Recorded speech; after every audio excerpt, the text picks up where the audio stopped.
Welcome to my next tutorial. In this tutorial, I will cover all list and tuple methods. Lists and tuples are two different data types in Python. They are also called container data types because they can store more than one piece of data, just like arrays in other programming languages. Like everything else in Python, lists and tuples are also objects in Python. A list is ordered set of values, and the values that make up a list are called elements or items. You can create a list object using square brackets, as shown in this example. A list can be empty or it can contain one or more elements of different types. In this example, I have an empty list, a list which contains only integer elements, a list that contains only string elements, and a list which is mixture of both integer and string objects. A list can also contain another list, as shown in this example. Whereas a tuple object is very similar to a list object, but a tuple object is enclosed in parentheses instead of square brackets, as shown in this example. Another main difference between tuple and list object is that tuples are immutable objects, which basically means they cannot be altered. So once you have created a tuple, you cannot insert new items into it or delete items from it. So the tuple objects are more memory efficient than the list objects. Now let's first cover all list specific methods. If you call directory function on a list object, you will get a list of all methods that can be invoked by a list object. Methods which start and end with double underscore are called special methods, and they are not list specific methods. Therefore, they are not part of this tutorial. However, I have covered these methods in one of my other tutorials. Now let's start with our first method, append. The append method takes an element as an argument and adds it to the back of the list.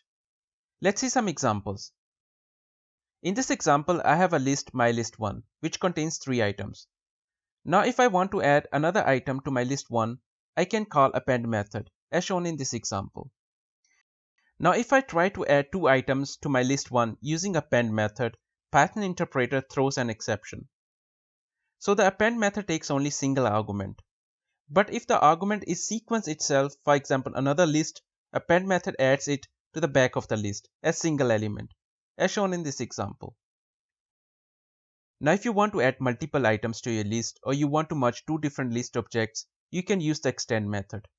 Extend method takes a sequence such as a list or tuple as an argument and add all its elements to your existing list.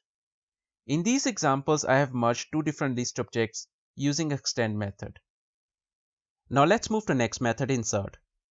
Insert method takes an item x and insert into the list at index I. In this example, I want to insert integer value 6 at index 2. So I have called the insert method with integer value equal to 6 and index value equal to 2. The index value can also be negative. In this case, the insert method counts the index from right to left. If the index value is out of range, as shown in this example, insert method adds the element at the end of the list. The remove method takes an item as an argument and removes it from the list. If the list contains multiple items of same value, the first item in the list that matches the argument will be removed. If there is no such item in the list, Python throws an exception. The pop method returns and removes the last item from the list if the optional index argument is not given. If the optional index argument is given, pop method removes the item at given index position. If the optional index is out of range, pop method raises an exception. The clear method removes all the items from the list.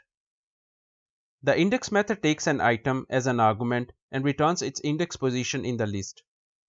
If there are multiple items in the list that matches the argument, the index of first item will be returned. Index method throws an exception if there is no such element in the list. The count method takes an item as an argument and returns number of times the item appears in the list. If item is not in the list, it returns 0. The copy method returns a shallow copy of the list. Whereas the reverse method reverses all the elements in the list as shown in this example. Now let's move to next method, sort, which sorts the elements of a list. Sort method takes 2 optional arguments, key and reverse. Let's see some examples. In this example, I have a list object mylist1 which contains only integer elements.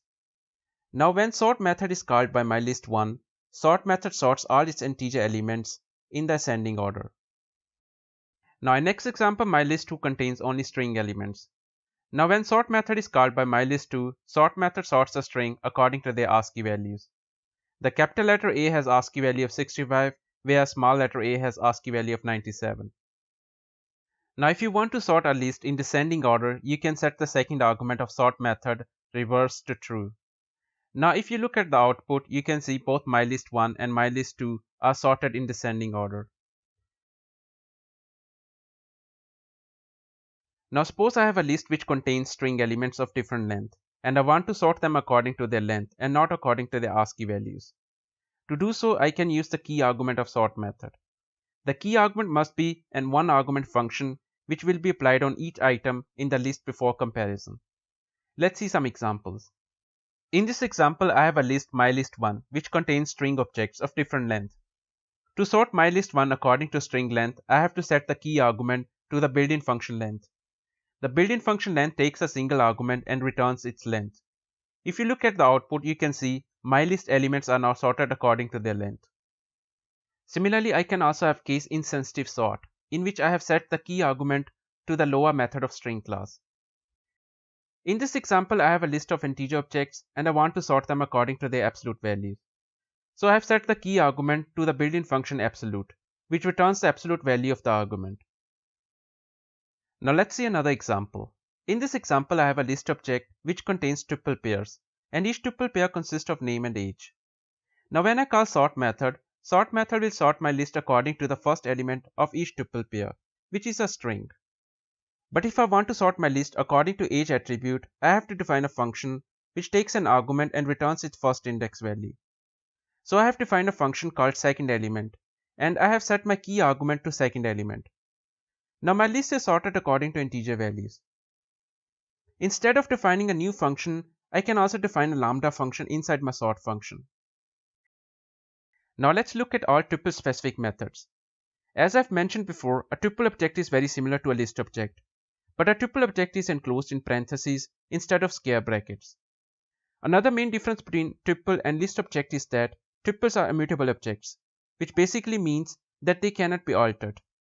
So once you have created a tuple object, you cannot insert new items into it or delete items from it. So if you call built-in function directory on a tuple object, you can see it supports only two methods, index and count. These two methods work exactly like index and count methods of list class. So I hope you have now basic understanding of all list and tuple specific methods. Thank you for watching this tutorial and please subscribe my channel for future tutorials.